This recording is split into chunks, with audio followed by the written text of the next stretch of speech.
welcome. Thank you for coming. My name is Dewell Gentry. I'm from Casper, Wyoming, and I became interested in studying Japan because when I was in high school, my high school actually offered a Japanese language course, which I decided to take. That's pretty unique in Wyoming to be able to take a Japanese language course in high school. And also the teacher would take her students to Japan every summer, so I decided to go on that trip. And when I got there, I just fell in love with Japan and studying Japan, and so that's what I decided to do. And so when I came to do my graduate work here at UW, I decided to focus specifically on Japan and Shinto, so I was able to tailor my own interests specifically to the study and to my graduate work. And so the reason we are going to be examining Shinto and Japanese nationalism today is because nationalism is affecting Japan's foreign relations. So for example, you may have heard of this place. It's Yasukuni Shrine over in Tokyo, and Yasukuni Shrine houses the Japanese war dead. And the controversy comes from the fact that the Yasukuni Shrine also enshrines 14 Class A war criminals. And so when, for example, the Prime Minister of Japan goes to Yasukuni Shrine, these other foreign neighbors such as China and South Korea see this as a very antagonistic move on the part of these Japanese officials because of those Class A war criminals that are enshrined there. And so every year on August 15th lately, we have to keep our eye open for any official visits from the Prime Minister. He kind of has a habit of visiting around that time. August 15th is significant because it's the day of surrender of Japan. And so that is a specifically pertinent day that the Prime Ministers like to visit, or other officials like to visit Yasukuni Shrine. And that is also part of where the controversy of visiting this shrine comes from China and South Korea. And so Shinto is part of the Yasukuni Shrine, obviously, because it's a Shinto shrine. And so during World War II, there was a definite relationship between the religion of Shinto and Japanese nationalism. And so what I wanted to discover is that relationship still there today? Is there a correlation between Japanese nationalist sentiment and Shinto contemporarily? And so in order to examine that question, I also had to look at other questions such as, what are some signs that there's nationalism in Japan, if at all, which with Yasukuni Shrine, obviously there are. How does nationalism materialize in Shinto, if it does? And then if it does, how do Shinto priests think of that correlation between Shinto and nationalism? Because they're the ones that would be associated with nationalism because of their previous relationship with with nationalism because of World War II. And so I will eventually argue that Shinto is in fact related to contemporary Japanese nationalism, but it's different than it was during the period around World War II because now it's related through the memories formed around the period of World War II. It's not that the Shinto priests are actively trying to make a nationalist movement, specifically regarding trying to be involved with the government, but that their association with nationalism is through this memory, through this idea of what their past relationship was during World War II. And so after World War II, these two ideological camps formed as a result of nationalism, and they were the nationalists and the anti-nationalists. Those are the two camps. And so Shinto priests are trying to find their own identity between these two ideologies of nationalist and anti-nationalist. So when I did my research, I went to Osaka Prefecture and I did interviews at 32 different Shinto shrines in the area. I say Osaka Prefecture because I actually ran out of Shinto shrines to interview at in Osaka City, so I had to expand a bit. I also examined some historical and political documents, and I did that to determine that my findings were not limited to the Osaka area, but were in fact it spoke for the rest of Japan as well. I didn't want my research to just be limited to the specific area that I was researching in. And then, of course, I utilized previous scholarship to determine how nationalism was taking place in Japan and any history about Shinto and nationalism in the past specifically, and if they had any other insights about the relationship between Shinto and nationalism contemporarily. So, what is nationalism? It is, for my study, I used Ernest Gellner's model from his book, Nations and Nationalism, and he has the idea of a folk culture becoming a high culture. And what that means is that there's this idea of a folk culture, this thing that the nation does that is specific and unique and superior to other cultures and what they do. And so then what happens is the political element, the state, draws upon this national element, which is the people, which is the folk culture, and they take that folk culture and they shape it to what they need at the time. And so that shaping and restructuring of that folk culture actually creates a new culture. It's called the high culture. And so then the state uses this high culture to motivate the nation, the people, in order to mobilize a nationalist movement.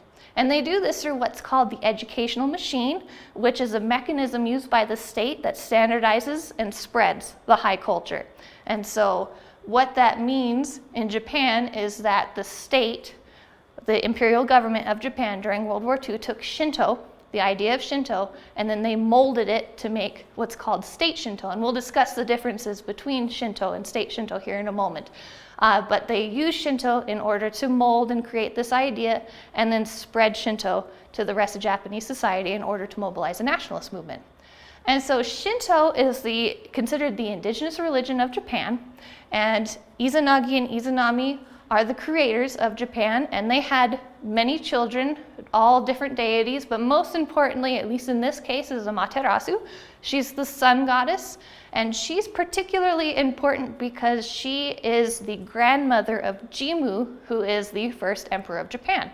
And so all emperors of Japan therefore have divine rights. They come from a divine lineage, and so they are divine themselves. So state Shinto formed around the period of the Meiji Restoration in the 1800s.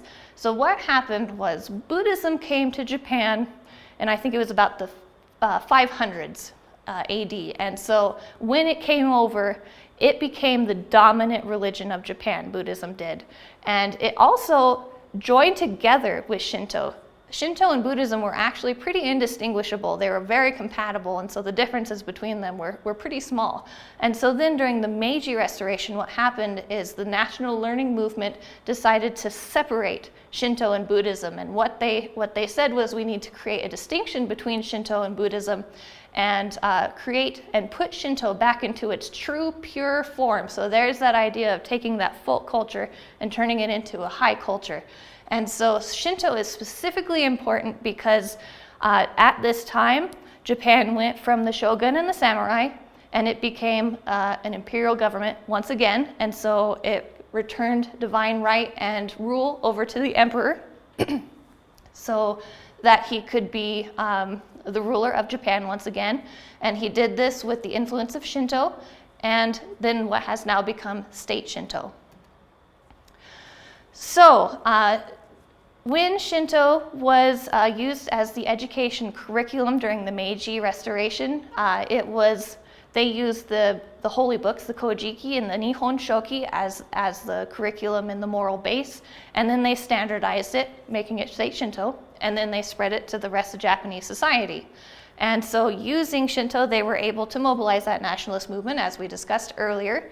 But then after World War II, when Japan surrendered and the US occupied Japan, there was this thing called the Shinto Directive, which was the separation of Shinto from the public life. It was completely removed from public life, which consequently means that it was removed from public education as well.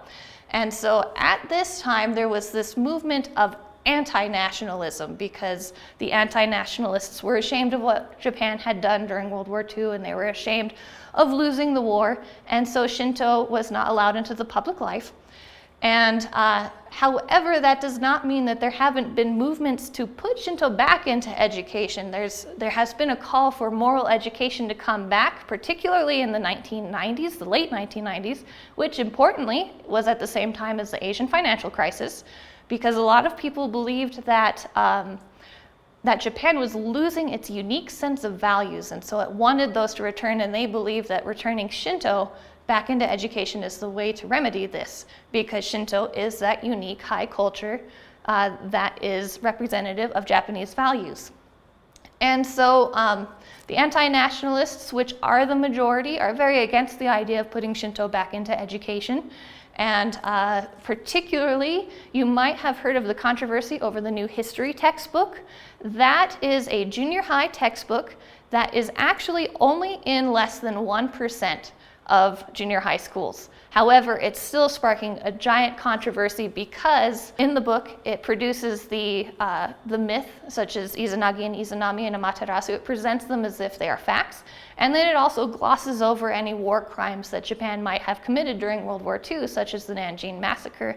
And it also kind of takes the idea that Japan was a liberator rather than an aggressor during World War II. And so this textbook, even though it's only used in less than 1% of junior high schools, is still sparking this huge national and international controversy. Now, Shinto priests, as I mentioned before, are kind of in this weird nexus. They're trying to find their own identity, and they're trying to find it in between the idea of nationalism and anti-nationalism. And the reason for that is because on the anti-nationalist side, Shinto priests are very pro-peace. They don't want to approach things in a violent manner. They want this idea of being part of a global community. They want people to resolve things peacefully, and they don't like the association between state Shinto and their Shinto because they believe that state Shinto is not actually a true form of Shinto, and they don't like being associated with it because they think the Japanese government abused Shinto at the time of World War II. And so, but on the other hand, Shinto priests also believe that Shinto is the national identity of Japan, and that if Shinto is not allowed to be taught in public schools and is not allowed to be part of public life, that Japanese people are going to lose their unique sense of values, their unique sense of identity that only Shinto can provide. And so they do want Shinto to be put back into public schools, and they do want to be involved in people's public lives. Now, this is not to say that they want to return to state Shinto, obviously, because they're not fans of state Shinto, but they do what they called patriotic movements, which is trying to become involved in their local communities and teach teenagers what Shinto is, and also just becoming active in their local communities, as well as encouraging public education and Shinto to be recombined. So my conclusions are that Shinto priests, among others, feel that Japan is losing its unique sense of values, and therefore they would like education to be brought, Shinto to be brought back into education. However, the anti-nationalists are very much against this idea because these past nationalist movements, as we have discovered, have very lasting effects. The anti-nationalists believe that any association between Shinto and education is just going to be a reawakening of state Shinto and ultranationalism, and they think that things like Yasukuni are proof that that association is going to happen because it's very antagonistic from their point of view, and it's causing problems with their relations with their foreign neighbors. And so Shinto, as we have discovered through this journey, is that Shinto is related to contemporary Japanese nationalism, but it's not through practice. It's not because Shinto is an active part and Shinto priests are an active part of making a nationalist movement. It's because that idea of nationalism from World War II is still very conscious in both the nationalists and the anti-nationalists. And so that's not to say that this memory is any less pertinent or potent, because obviously with things like Yasukuni, it is very potent.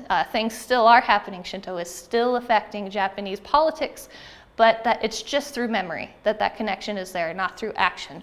And so with that being said, I would like to thank the A&S Saunders Walters Study Abroad Scholarship, the Dick and Lynn Cheney Study Abroad Grant, the International Studies Internship Research Excellence Fund, all for funding my program and my trip to Japan. And also I would like to thank all of you for coming today. Thank you very much for being here, and I would be happy to take your questions.